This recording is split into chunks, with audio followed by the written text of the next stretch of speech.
Kita ke berita terakhir, Tribuners, terbukti aniaya tahanan, 7 pegawai lapas Dobo disangsi turun pangkat dan dipecat.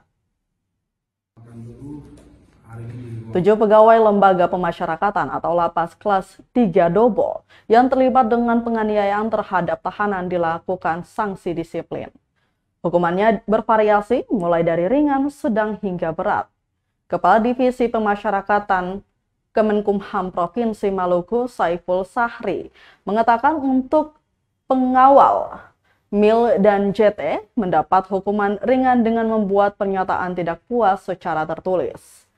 Sementara pegawai berinisial MRL, YNT, dan TAN mendapat hukuman sedang dengan turun pangkat setingkat lebih rendah selama setahun serta ARN tunda kenaikan pangkat setahun.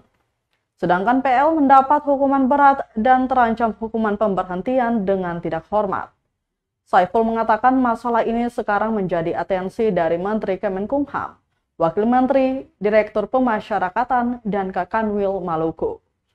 Menurut mereka, Tribuners, tidak ada ruang bagi pegawai yang melakukan hal yang merusak citra Kementerian Hukum dan HAM di lapangan. Saiful juga menambahkan kasus yang menyebabkan tahanan berinisial M lebam-lebam ini sudah diselesaikan secara adat dan kekeluargaan antara korban, keluarga korban, dan para oknum petugas di lapas Dobo.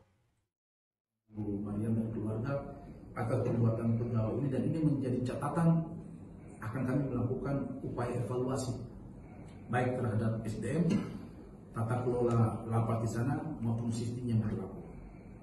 Kami rencanakan insya Allah besok akan kami lakukan pembuatan kepada seluruh lapas rutan se-Maluku, baik Bapas yang jumlahnya ada 18, jadi ada 16 lapas rutan, 2 balai pemasyarakatan, dan 1 rumah penyimpanan barang selatan yang ada di Ambon. Sekali lagi kami minta maaf kepada keluarga atas kesalahan kelalaian yang dilakukan oleh oknum pegawai kami. Kami terus berjanji bahwa kami terus berbenah untuk memberikan pelayanan yang terbaik kepada masyarakat. Terima kasih kepada para. Terima kasih sudah nonton. Jangan lupa like, subscribe, dan share ya.